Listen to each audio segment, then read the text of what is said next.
Welcome back. So today we're going to read the story titled Somebody Loves You, Mr. Hatch. So let's go ahead and check it out. Somebody Loves You, Mr. Hatch by Eileen Spinelli, pictures by Paul Yelowitz. Mr. Hatch was tall and thin, and he did not smile.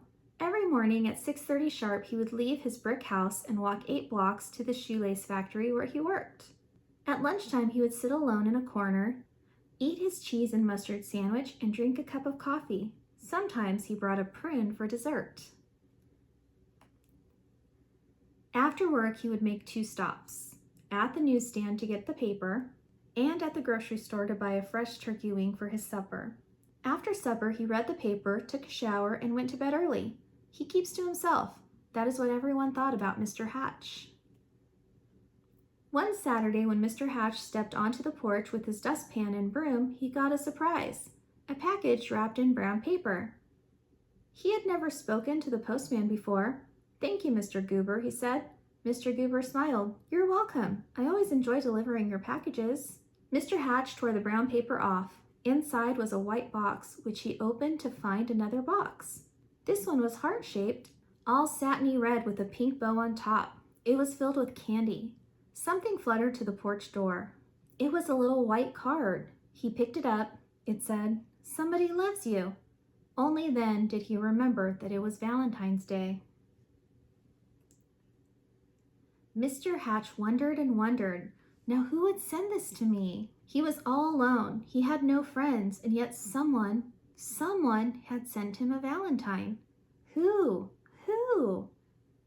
He put the box on the coffee table and tried to do some dusting, but every time he left the room, he had to keep peeking to see if the box was still there.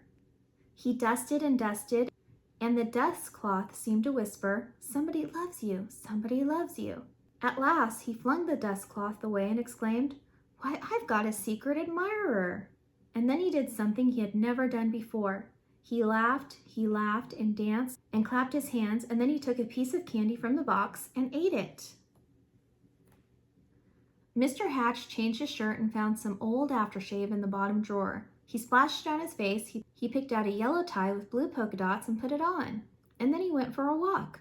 Maybe, he thought, I will meet the person who sent me the candy. Of course, no one had ever seen Mr. Hatch wearing a tie or smelling of aftershave or smiling, so he got a lot of attention. Mrs. Weed tripped over her dog, Mr. Dunwoody nearly fell off his ladder, and little Tina Finn spilled all the toys out of her wagon. Mr. Hatch waved hello to them all. On Monday, it was back to work. At lunchtime, Mr. Hatch sat in the middle of the cafeteria. He spoke to everyone and passed out chocolates from his heart box. On the way home, as usual, he stopped at the newsstand. Mr. Smith handed him the usual newspaper. "I think I'll have a pack of mints," said Mr. Hatch. "Not as usual." Mr. Smith was shocked. "Was that you speaking, Mr. Hatch?" "Indeed it was," said Mr. Hatch. "I said I would like a pack of mints, and if you don't mind my saying so, Mr. Smith, you don't look very well today." Mr. Smith recovered from his shock to reply, "You're right, I don't feel very well. I have a cold. I was supposed to go to the doctor's this afternoon, but the stand has been so busy, I haven't had the time." Mr. Hatch smiled. "Why, I'd be happy to watch the stand for you while you go." Mr. Smith could hardly believe his ears. "You would?" "Certainly, just show me what to do." And so Mr. Hatch ran the newsstand for an hour. He wondered if any of the women who stopped to buy a paper or a magazine or a candy bar had sent him the mysterious valentine. When Mr. Smith returned, Mr. Hatch made his usual stop at the grocery store. "I'm a little tired of turkey wings," he told Mr. Todd. "I think I'll have a nice fresh slice of ham." Mr. Todd weighed the meat and wrapped it. "You look worried," said Mr. Hatch. "I am," said Mr. Todd. "My little girl is late. She hasn't come home from school yet. I can't leave the store to look for her until my wife arrives." "Goodness, why didn't you say so?" said Mr. Hatch. "I will go look for her." And so he walked to the school and found little Melanie Todd by the swings and brought her home. Thank you, said the grocer. "Any time," said Mr. Hatch. After supper, Mr. Hatch did not bother to read the newspaper. He decided to bake brownies instead. It would be a nice day to have brownies to share the next day with the people at the shoelace factory. As he baked, the warm chocolate smell of brownies floated through the neighborhood. Children gathered round Mr. Hatch's house, sniffing the air. "Well, I suppose the factory can wait," said Mr. Hatch as he looked out the window, and he brought out 2 platefuls. "Now what are brownies without lemonade?" he said, and he stirred up a nice cold pitcher.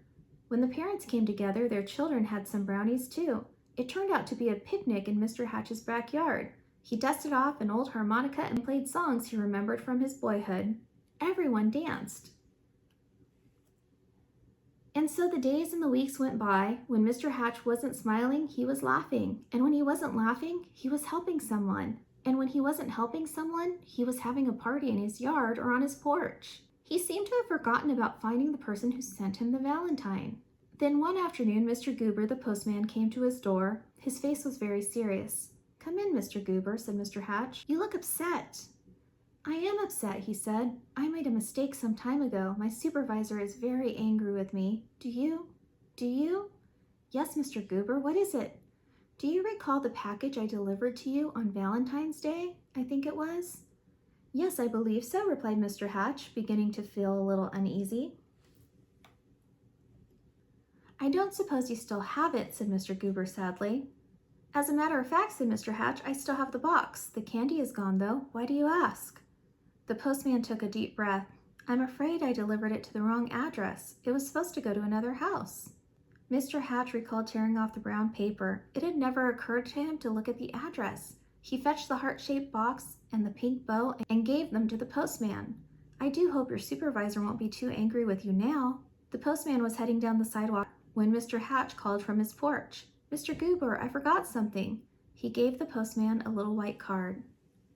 Alone in his living room, Mr. Hatch sighed. Nobody loved me after all. And then he read the paper, took a shower, and went to bed early.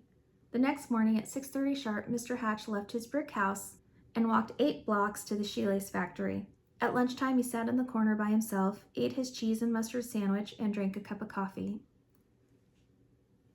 After work, he stopped at the newspaper stand for his paper, but he did not speak to Mr. Smith. And when he ordered his turkey wing from Mr. Todd, he did not smile. Nor did he pat little Melanie Todd on the head or break brownies or have picnics or parties or play his old harmonica anymore. Everyone whispered, "What's wrong with Mr. Hatch?"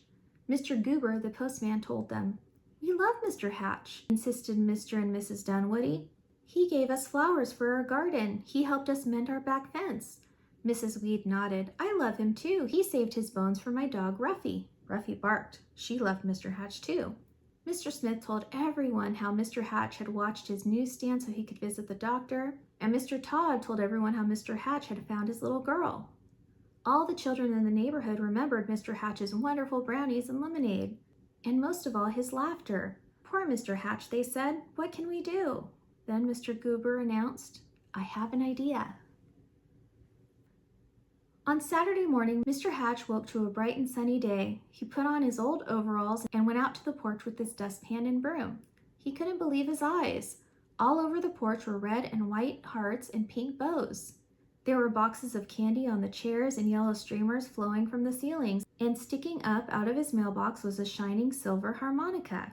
The front yard was filled with people, happy, smiling people. They were holding up a huge sign with hand-painted letters, and it said, "Everybody loves Mr. Hatch." Mr. Hatch dabbed at a tear with his handkerchief. "I do believe," he sniffed, "somebody loves me after all." And then he smiled. And then he laughed. And then he hurried down to be with his friends. And that is the end. And this book is a great reminder that if you love somebody, don't just think that they know, tell them. And that's it. I hope you guys enjoyed it. We'll talk to you later. Bye.